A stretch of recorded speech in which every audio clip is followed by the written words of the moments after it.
If he hadn't had the word jars, I don't know what he would have done, because he absolutely had to have an alliterative pair for jealousy. Now, I don't think we need to labor this any further. You can see that this euphues is actually a rather streamlined Ciceronianism, which solves a great many of the problems of the long sentence by simply avoiding them, but keeping the alliterative patterning so foregrounded that the modern reader very soon loses track of how short the sentences are.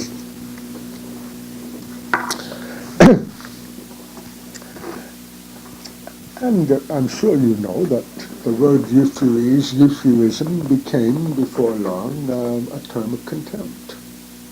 Well, that's a good sign of the anti-Ciceronian thing starting up. Kroll would have no trouble showing that euphues is not in any way, strictly speaking, Ciceronian. I'm trying to demonstrate that there are Ciceronian roots to it, notably in all this acoustic patterning. But Lilly simply seems to have made the decision that, at least in his hands, the long sentence was unmanageable. So he keeps the units of attention rather short. Which means, by the way, that the paragraph moves to the foreground. The paragraph is for Lilly what the stanza is for Spencer. It's the part that is all on one topic.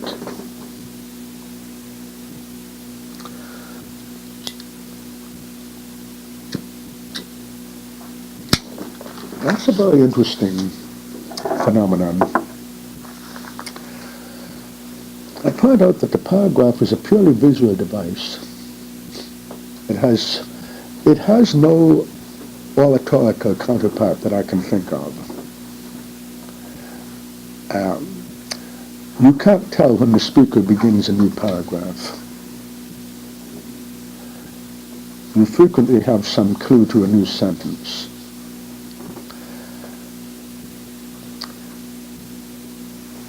Spencer's stanzas are, to a large extent, visual, aren't they?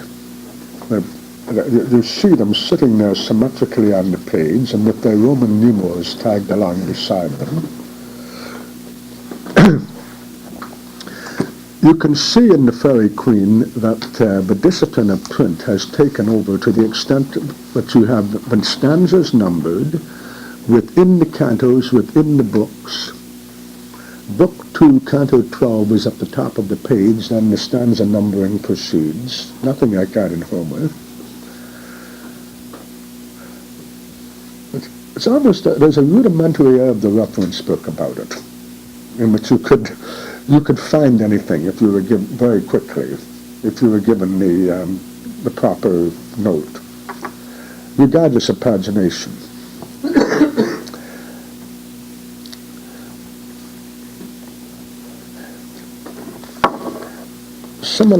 Similarly with Lilly, the paragraph has become a unit of attention. I point out that it really is a visual thing.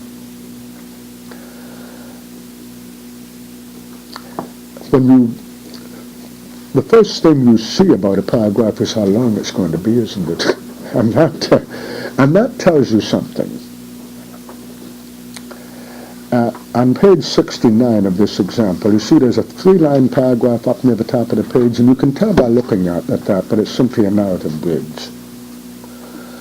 It's too short to have anything substantive in it. That's a way of putting it. The more substantive Lilly feels he's getting, the longer the units tend to be.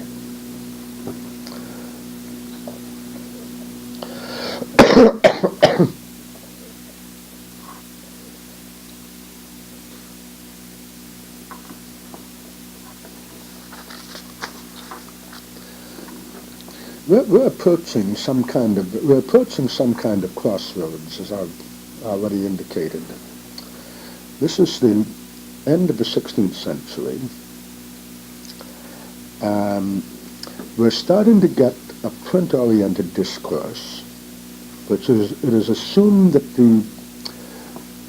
the reader will be taking it in by ear, but will still be able to see it.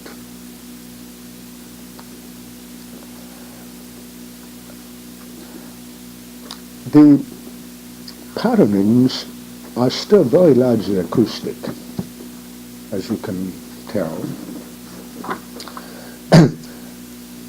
Remember that the custom of when we read, of reading aloud, even if you were alone, was a long time dying out.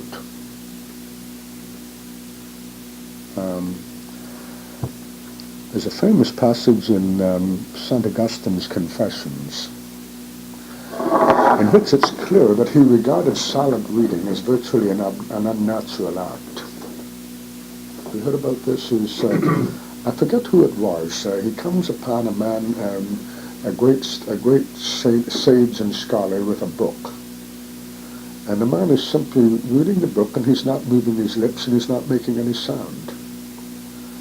And St. Augustine finds that worth recording. It's very interesting. I think it's fairly clear that people like Lilly and Green and Petty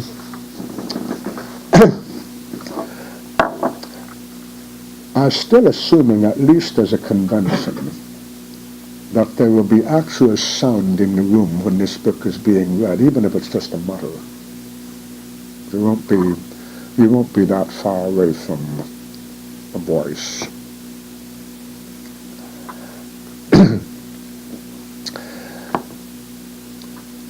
Spencer is certainly making an assumption like that. But we're also with Spencer moving into the supposition that there's something here to see. That the stanzas are not only visual, but they're referenced, and they carry their Roman numerals.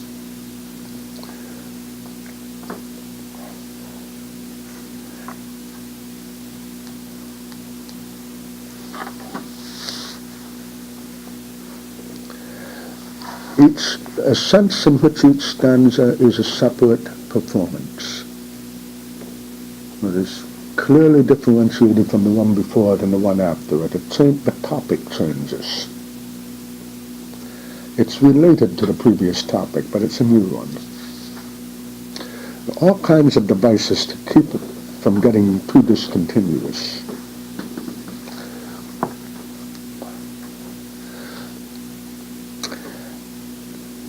Now, what are we moving toward?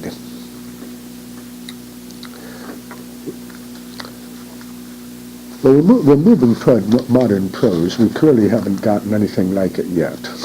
Although we're not dealing with the kind of shapeless mess that we were looking at a few weeks ago.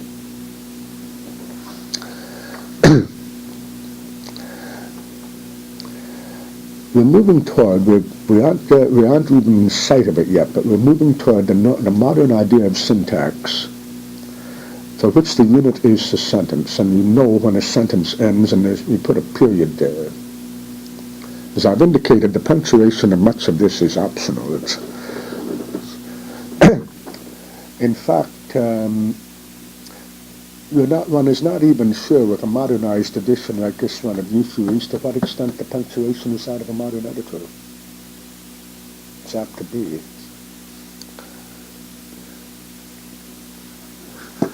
This Everyman Ferry Queen that I've Xeroxed is trying to reproduce a contemporary text.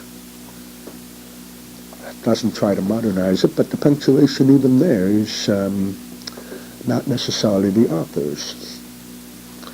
It was simply not yet thinking in terms of when is a sentence complete.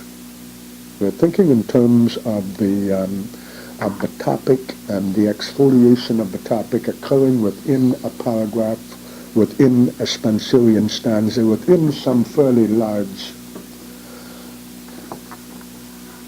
fraction of a page.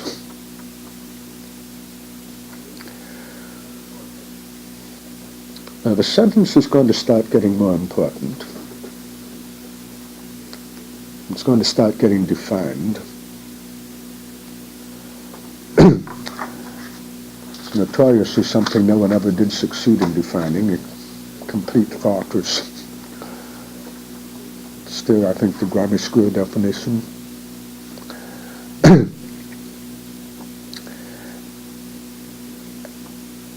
And of course, another thing that is going to take over is the notion of forward progression. You notice how these paragraphs linger, right? Having gotten into a topic, we stay there and proceed to amplify it with as many versions of copiousness as we can come up with. And when we've paid proper homage to that topic, and we move on to another topic, which is somehow related, and do the same thing. But there's no particular notion yet of linear progression, except in how you get to the next paragraph.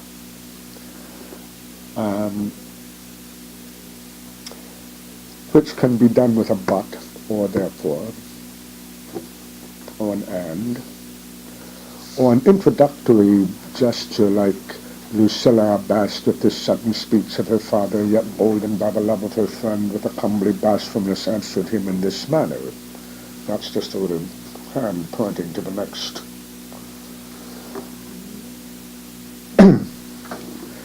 The next piece.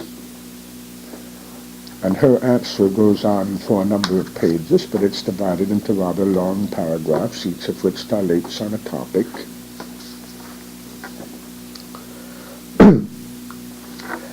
Now, if you look at the dilations on a topic, to nobody's surprise, you find that one of the favorite devices is to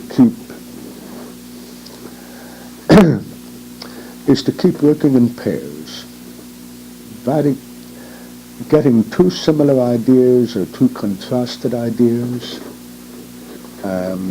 alliterating those if you possibly can to hold them together.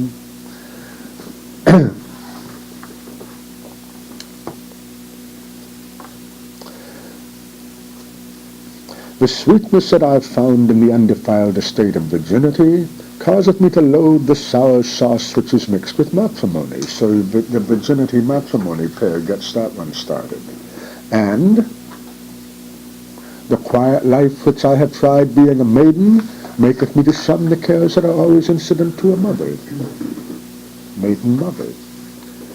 Neither am I so wedded to the world that I should be moved with great possessions, neither should be rich with wantonness that I should be enticed with any man's proportion, neither, if I were so disposed, would I be so proud to desire one of noble progeny, or so precise.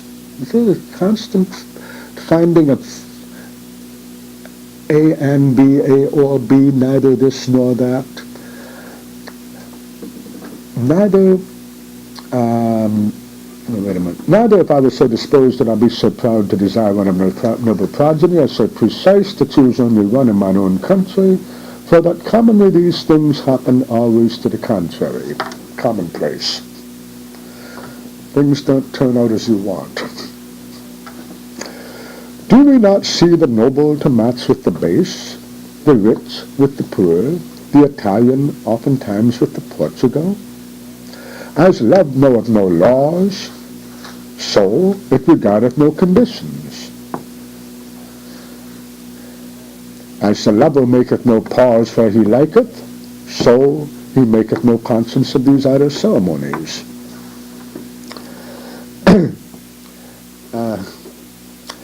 All she's saying is that she hasn't been affected by his performance at all,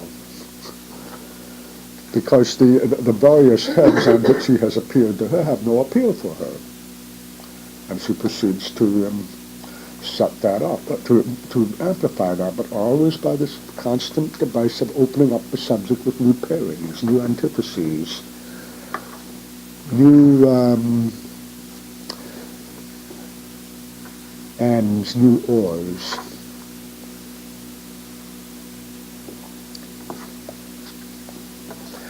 Well, in sum, we're still very close to the we're still very close, aren't we, to the criterion of the protracted performance, which is the more prized, the more it can be protracted. And which the trick is somehow to keep the devices for protracting it sufficiently varied.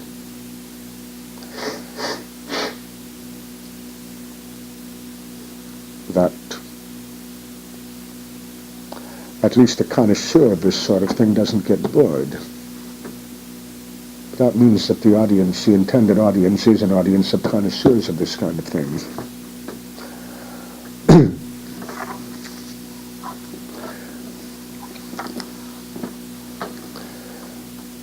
They're not reading to learn anything new, but they're reading to have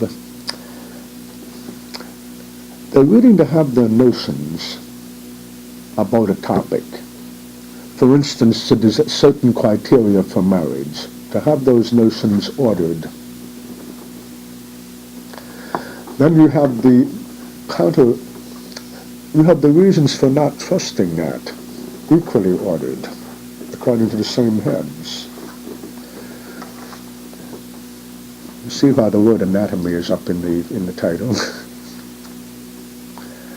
So the general effect is of a huge encyclopedia in which everything that is to be said and thought on various practical matters such as marriage is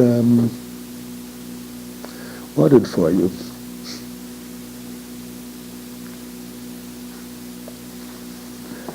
I think if you keep the metaphor of the encyclopedia somewhere in your mind, it helps. It's all here. That's the kind of claim that's being made. It's all in here. It's not given an alphabetical. It's not alphabetical access. It's narrative access by way of a rather rudimentary story in which people get into various fixes, and then the arguments for doing as they're doing or for not doing what they're doing get systematically arrayed.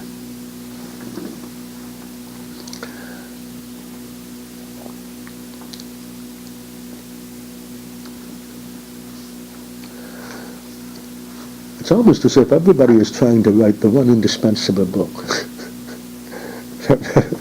But you don't need any other book but this one. It's all in here.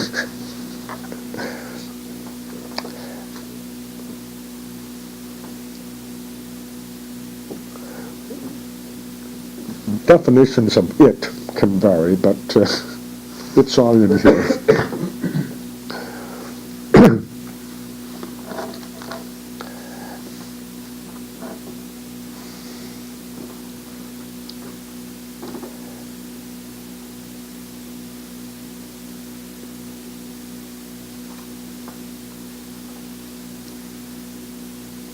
I notice at the bottom of the Euphues edition, the busy editor is running around finding parallels and is having no difficulty whatever finding them. It's, everybody was working out of the same commonplace books. What do you expect? That was one of the more naive arguments that used to be made for Bacon having written Shakespeare, that you could find most of the proverbial stuff from Shakespeare in the essays of Bacon. This was a totally naive idea. It suggested that what the writer was good for was thinking these things up. And Bacon had obviously thought them up, and there they were in Shakespeare, who probably hadn't read Bacon. So Bacon was Shakespeare. What nobody realized in the 19th century, when all that stuff was going, was just the sort of thing these notes bring up. The use of the commonplaces as a continuous stock. What you had to do with them was find ways of fitting them into patterns. That's what's being done here before your eyes. See at the bottom of page 68, delays bring danger. Compare delays breed dangers above. He used it before. Then delay breedeth danger, Holinshed's chronicler. Delay hath outwrought scathe, Havelock the Dane, and so on.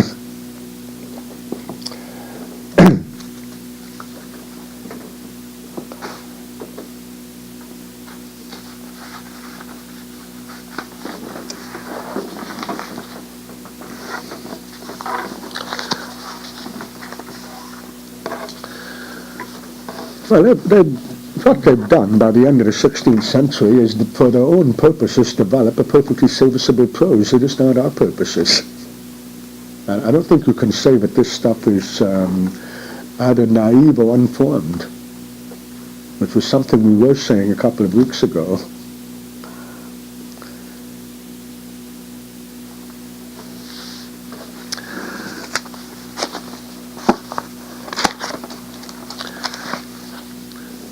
When do you have the idea when do you begin to think that you're reading prose writers who seem to be making our assumptions? What would you say? These people aren't, obviously.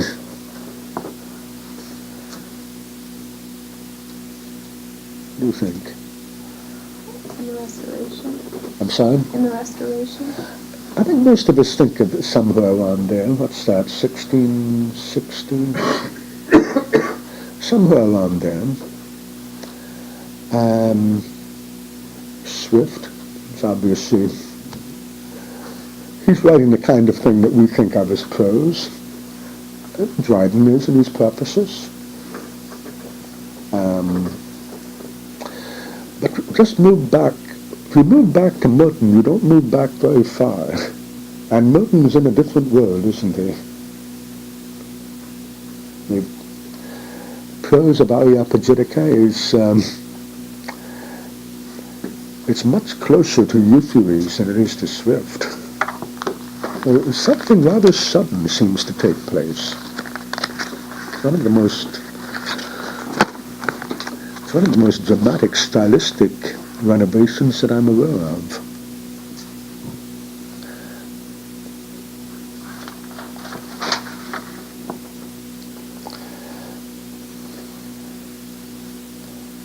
I think the Restoration is a convenient date. I find it difficult to imagine the Restoration as a political event having much to do with it, but it's a handy date.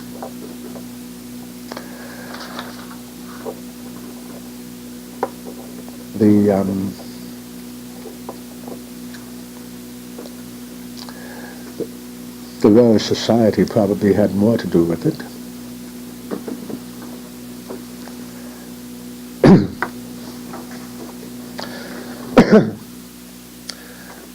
The Restoration did something. One thing that is obviously gone after the Restoration is the mythical conception of the king, isn't it? It's just gone.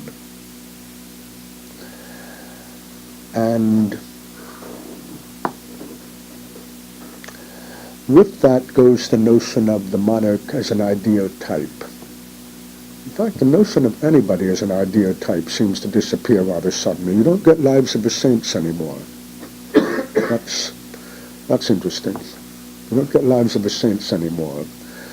And Dr. Johnson's Lives of the Poets don't make them approximate to a type at all.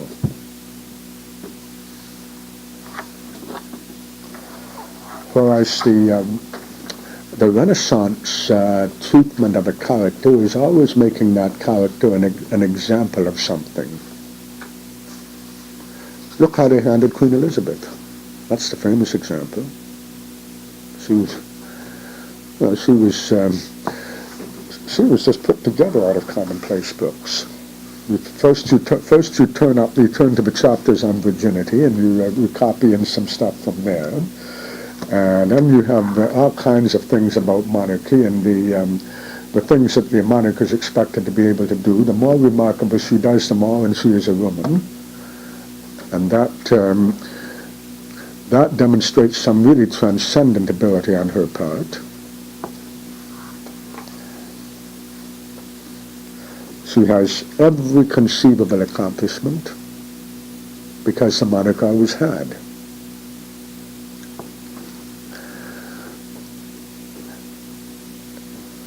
And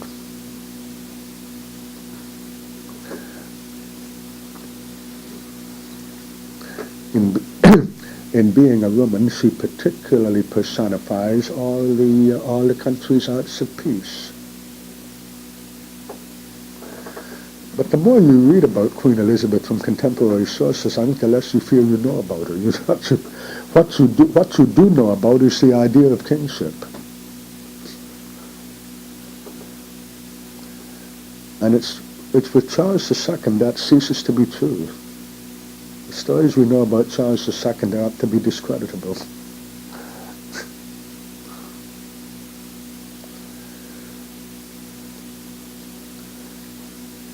I think the Restoration did have something to do with something, and simply removing the most public type of anything that was available to anyone in England. The whole mystique of the monarchy. And of course, simultaneously, something similar happens to the church, doesn't it? Because you get so many dissenting sects and factions.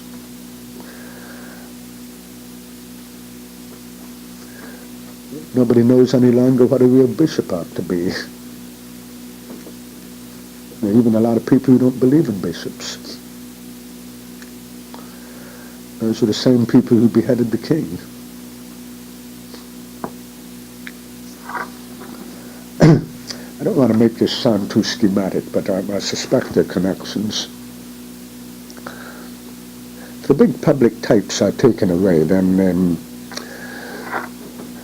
the kind of generalized attention that's being paid in all these passages becomes less plausible, I think. Well, for example, in this euphory section, you haven't any illusion whatever, have you, that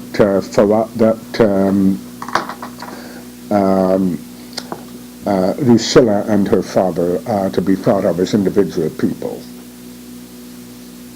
Aren't they clearly a kind of generalized father and daughter, moved high enough up on the social scale that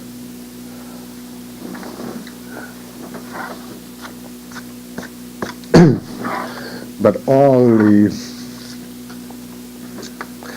the inducements can be made full force. There's no question of getting married because you can't do anything else. These are the people who can choose. They can choose anything in life. Well, they're clearly types. Dear daughter and reverend sir, that sums it up.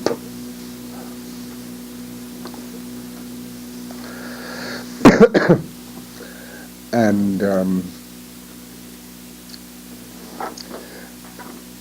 the same is true of Ferragus and Thoracles and Philotas and Euphues. The mere use of names like that discourages you from beginning to think of them as people. They're clearly points from which you hang a whole compendium of commonplaces. I don't need to underline the presence of that in Spenser, do I? All those characters are archetypes, beginning with the Red Cross Knight himself. And when Gabriel Harvey in Latin is praising Cicero as the greatest of all orators, you notice how completely this evades anything specific about Cicero's actual text. What Harvey is doing in this, I think you can guess even from the one page that you have in front of you. What he's doing is simply characterizing the ideal orator and periodically saying, and Cicero is it.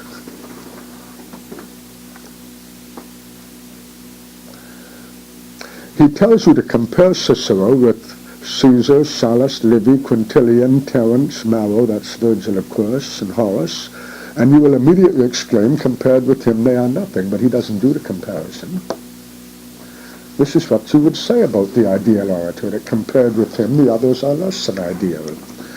And then we go on to talk about comparison in general, not about Cicero. Yonder sun on high, which illumines our benches with the brightness of its light, and as if captured with the love of eloquence, diffuses its splendor over us, When it is compared with the other stars which shine, you see, this is about comparison, not about Cicero. We're now going to get firmly in mind the situation where one member of the comparison so wipes out all the others, as the sun does the stars. That's the kind of comparison I'm talking about, and that's the way Cicero compares with them. You could plug in other names if you wanted to praise somebody else. He speaks and expresses himself most excellently, elegantly, he argues most acutely, he excels in every sort of urbanity. That's a lot of sorts. He philosophizes most excellently. If anything can be imagined better than what we call the best in some domains, he has surely attained it. The point I'm trying to make is that in the way that we understand being about, that is not about Cicero. Cicero's name is supplied. But the formulae for generating praise of the ideal orator are already at hand. We know what we're supposed to say about the supreme orator. In fact, one reason we know is that Cicero has told us.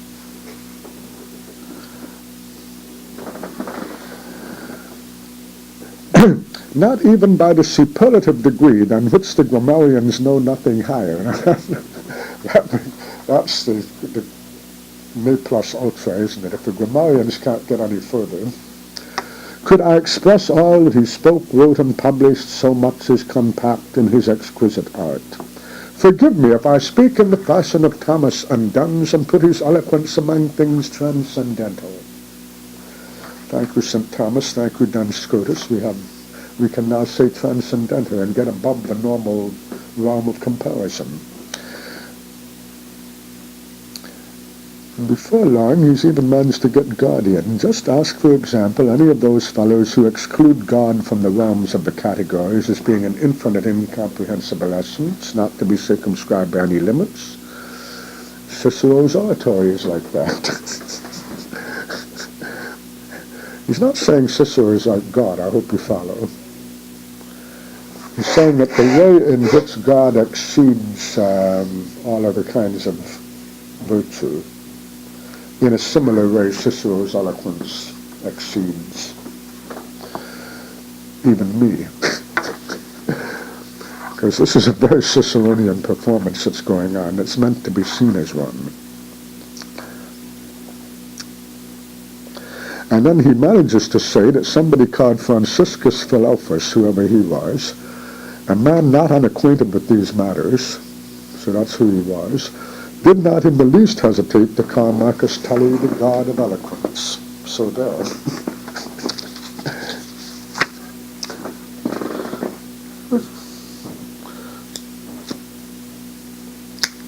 So one of the things that's going to have to change, and that does change with astonishing speed, is the notion of a subject, of being about something.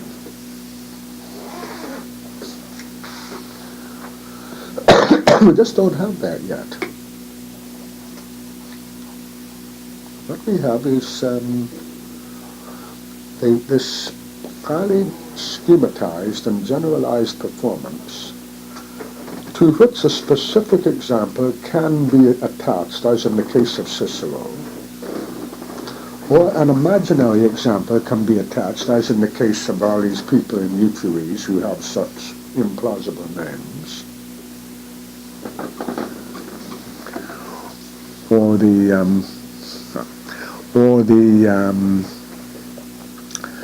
this place in Spencer, which has no geography but is clearly a kind of moral allegory, containing a he and a she being a femme fatale and he being the victim of the femme fatale. That's all we need to know about them.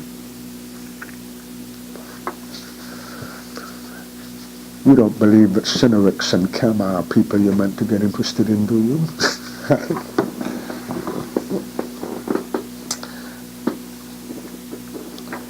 Am I making this clear? This is not naivete on somebody's part. This is a very highly developed form of rhetoric for purposes that we take no interest in.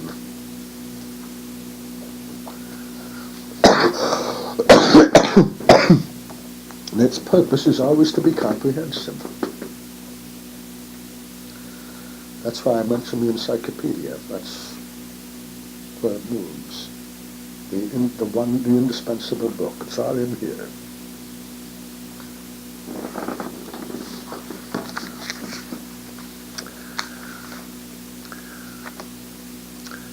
Feel like breaking off for a few minutes? I do.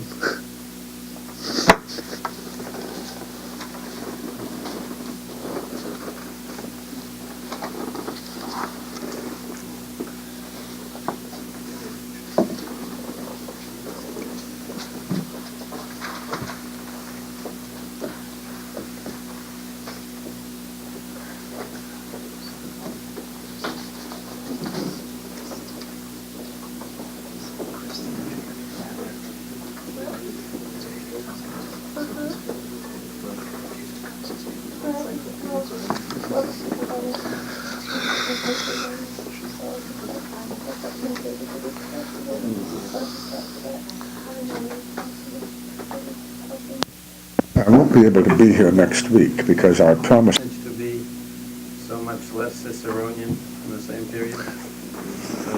I don't know why. I wonder how powerful was the example of Montaigne. That sometimes one person can make an enormous difference.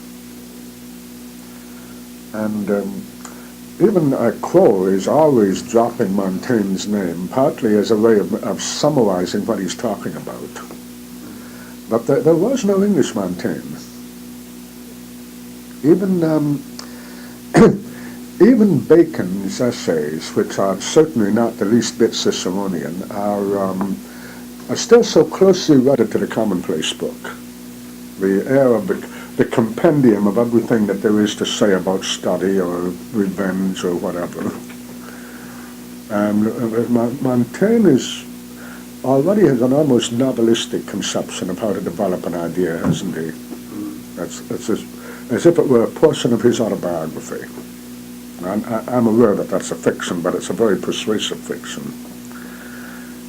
That's the only idea I have. Do you have any? No, not really. Because Rabelais is also, the same period. That's true. And, That's true. And sometimes just a case of who happened to show up in what vernacular.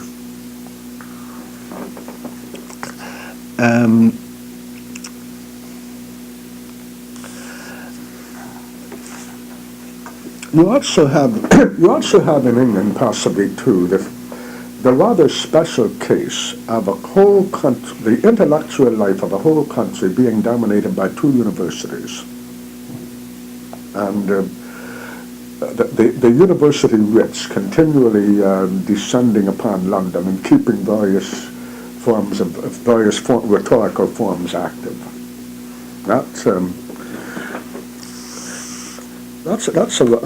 situation that doesn't quite match anything else. Oxford and Cambridge are not in London, but people go there and they listen to the likes of Gabriel Harvey,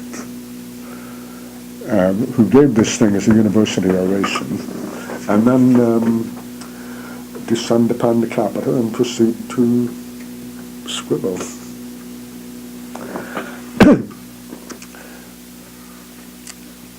As I've mentioned in connection with Shakespeare, it's curious how Shakespeare is able to assume that the audience for a popular dramatist is at least aware of the key words of these intellectual crows. The way Polonius is brought forward. Polonius is degenerate Ciceronian with the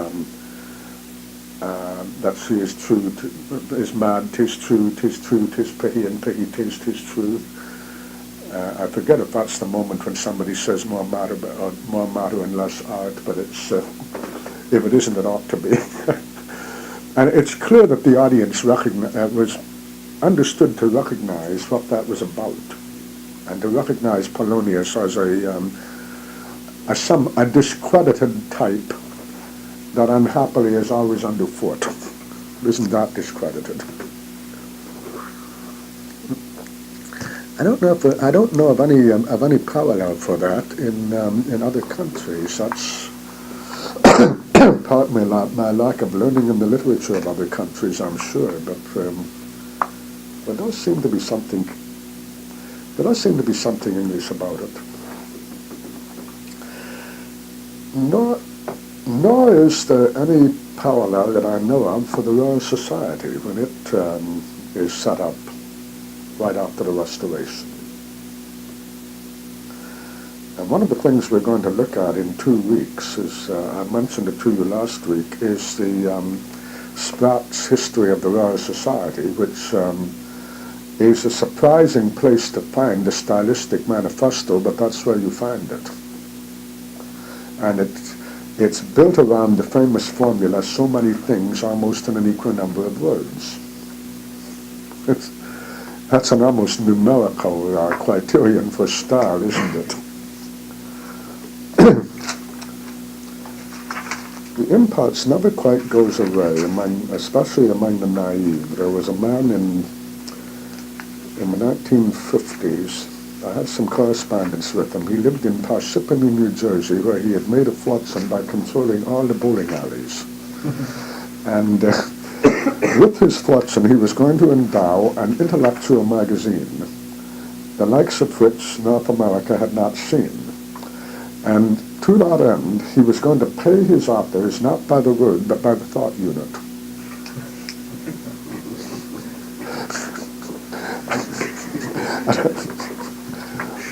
You see the suspicion that if you pay people by the word, they will just generate words.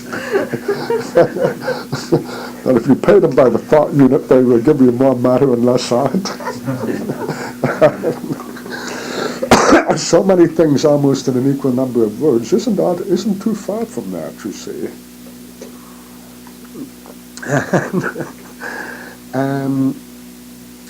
But that is tied up, I think that's that formula that I just mentioned, so many things, it's tied up with the notion of the subject, of the prose being controlled by the subject, rather than being controlled by generating copia on a topic,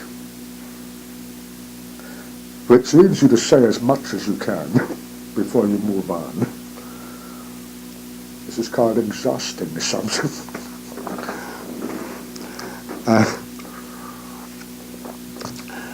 Another thing that comes in is the notion of the writer telling you something you don't already know. That is information. That has certain obvious bearings on a thing like the Royal Society, hasn't it? We have observed a two-headed calf, which we shall now tell you about. Two-headed calves are not part of common experience. Whereas these Ciceronian and Senecan derivatives both, it doesn't matter if it's Ciceronian or Senecan, they're both working within the context of normal experience. Possibly bringing up examples you wouldn't have thought of, like the sea hover which looketh most green from the root is most withered. But we've still all experienced that kind of thing. Don't trust appearances. The visual I've mentioned, and the curious way in which the visual becomes that which you trust, is what to do with it.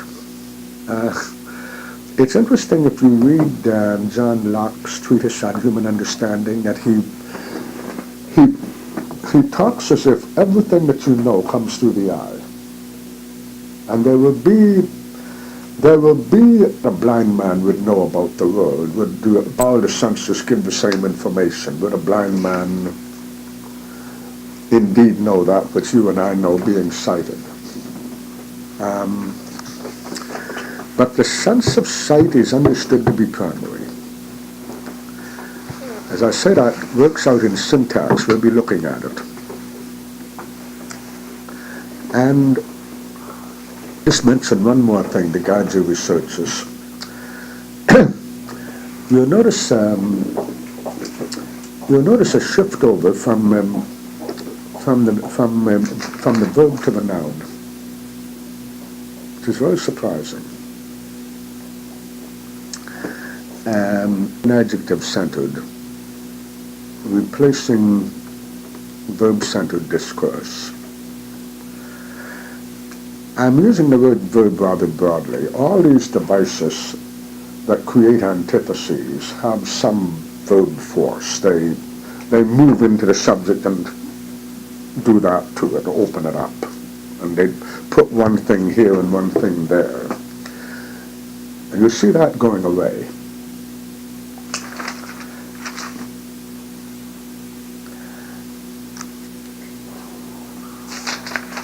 A good place to see it, I'll try to bring examples along, but a good place to see it is a very famous test case when why did Dryden feel that he had to rewrite Antony and Cleopatra? Well, there are certain standard answers. One is that it disregarded the unities so flagrantly, more so than any other Shakespeare play, that it just had to be put in order. Get it within one day, not 20 years, and one place, not 3 continents. But that doesn't explain why he had to rewrite every single speech. And the reason he had to rewrite every single speech was to substitute nouns for verbs.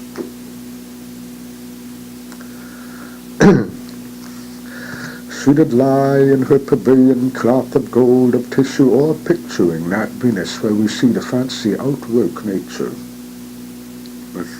That's built on 3 verbs. Lie or picturing, 4. Lie or picturing she outwork. Dryden, she lay and put her head upon her hand. See, the key words are the nouns. She lay and put her head upon her hand. As she another sea-born Venus lay. The verb both times is just lay. And the important thing is that she is a sea-born Venus and she has her head upon her hand. The whole thing is rewritten to restructure it in terms of things. Well, we can leave it there, and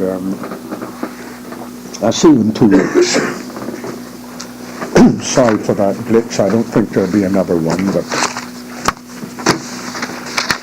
I can't help it.